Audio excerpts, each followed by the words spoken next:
Fortunato had hurt me 1,000 times, and I had suffered quietly, but then I learned that he had laughed at my proud name, Montresor, the name of an old and honored family. I promised myself that I would make him pay for this, that I would have revenge. You must not suppose, however, that I spoke of this to anyone. I would make him pay, yes, but I would only act with the greatest care. I must not suffer as a result of my revenge. A wrong is not made right in that manner.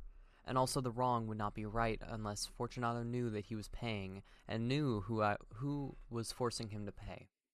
I gave Fortunato no cause to doubt me. I continued to smile in his face, and he did not understand that I was now smiling at the thought of what I planned for him, at the thought of my revenge. Fortunato was a strong man, a man to be feared, but he had one great weakness.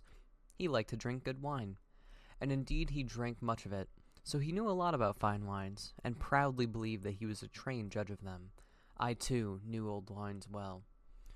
I bought the best I could find, and wine, I thought, wine would give me my revenge. It was almost dark, one evening in the spring, when I was Fortunato in the street, alone. He spoke to me more warmly than was usual, for already he had drunk more wine than was good for him. I acted pleased to see him, and I shook his hand, as if he had been my closest friend. "Fortunato, how are you?" "Montresor, good evening, my friend." "My dear Fortunato, I am indeed glad that I have met you. I was just thinking of you, for I've been tasting my new wine. I've bought a full cask of fine wine, which they tell me is amontillado, but—" "Amontillado? Quite impossible." "I know, it does not seem impossible. As I could not find you, I was just going to walk it to Lutresi. If anyone understands wines, it is Lutresi. He will tell me." "Lutresi? He does not know one wine from another. But they say he knows as much as wines as you know." "Oh, come, let us go." "Go where?" "To your vaults, to taste the wine." "No, my friend, no, I can see that you are not well, and the vaults are cold and wet." "I do not care. Let us go. I'm well enough. The cold is nothing. Amontillado! Someone is playing games with you, and Lutresi. Ha! Lutresi knows nothing about wines, nothing at all." As he spoke, Fortunato took my arm, and I allowed him to hurry me to my great stone palace, where my family, the Montresors, had lived for centuries. There was no one at home. I had told the servants that they must not leave the palace, as I would not return until the following morning, and they must care for the place.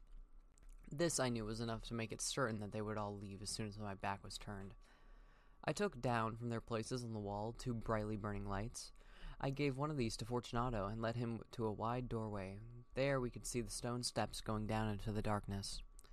Asking him to be careful as he followed, I went down before him, down under the ground, deep under the old walls of my palace. We came finally to the bottom of the steps and stood there a moment together. The earth which formed the floor was cold and hard. We were entering the last resting place of the dead of the Montresor family. Here, too, we kept our finest wines. Here in the cool, dark, still air under the ground. Fortunato's step was not sure. Because of the wine he had been drinking, he looked uncertainly around him, trying to see through the thick darkness which pushed in around us. Here our brightly burning lights seemed weak indeed, but our eyes soon became used to the darkness. We would see the bones of the dead lying in large piles around the walls. The stones of the walls were wet and cold. From the long rows of bottles which were lying on the floor among the bones, I chose one which contained a very good wine. Since I did not have anything to open the bottle with, I struck the stone wall with it and broke off the small end. I offered the bottle to Fortunato. "Here, Fortunato, drink some of this fine Medoc. It will help to keep us warm. Drink." "Thank you, my friend. I drink to the dead who lie sleeping around us." "Ah, and I, Fortunato, drink to your life." "Ah, very fine wine, indeed. But the Amontillado?" "It is farther on. Come." We walked on for some time. We were now under the river's bed, and water fell in drops upon us from above. Deeper into the ground we went, past still more bones. "Your vaults are many and large. There seems to be no end to them." "We are a great family, and an old one. It is not far now, but I can see you are trembling with the cold. Come, let us go back before it is too late." "It is nothing. Let us go. It is nothing. Let us go on. But first, another drink of your Medoc." I took up from among the bones another bottle. It was another wine of a fine quality, a de Grave. Again I broke off the neck of the bottle. Fortunato took it and drank it all without stopping for a breath. He laughed and threw the empty bottle over his shoulder. We went on, deeper and deeper into the earth. Finally we arrived at a vault, in which the air was so old and heavy that our lights almost died. Against 3 of the walls there were piles of bones higher than our heads. From the fourth wall, someone had pulled down all the bones, and they were spread all around us on the ground. In the middle of the wall was an opening into another vault, if I can call it that. A little room about 3 feet wide, 6 or 7 feet high, and perhaps 4 feet deep. It was hardly more than a hole in the wall. "Go on," I said. "Go in. The amontillado is in there." Fortunato continued to go forward. Uncertainly, I followed him immediately. Soon, of course, he reached the back wall. He stood there a moment, facing the wall, surprised and wondering. In that wall were 2 heavy iron rings. A short chain was hanging from one of these, and a lock from the other. Before Fortunato could guess what was happening, I closed the lock and chained him tightly to the wall. I stepped back. "Fortunato," I said, "put your hand against the wall.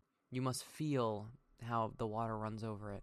Once more I ask you, please, will you not go back?" "No." "Then I must leave you. But first I must do everything I can for you."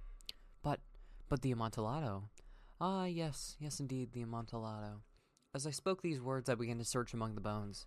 Throwing them to one side, I found the stones which earlier I had taken down from the wall. Quickly I began to build the wall again, covering the hole where Fortunato stood trembling. "Montresor, what are you doing?" I continued working. I could hear him pulling at the chain, shaking in it wildly. Only a few stones remained to put in their place. "Montresor, this is a very good joke indeed. Many times we will laugh about it, as we drink our wine together." "Of course, as we drink the amontillado." "But is it not late? Should we not be going back? They will be expecting us. Let us go." "Yes, let us go." As I said this, I lifted the last stone from the ground. "Montresor, for the love of God!" "Yes, for the love of God." I heard no answer. "Fortunato!" I cried. "Fortunato!" I heard only a soft, low sound, a half-cry of fear. My heart grew sick. It must have been the cold. I hurried to force the last stone into its position, and I put the old bones in a pile against the wall. For half a century now, no human has touched them.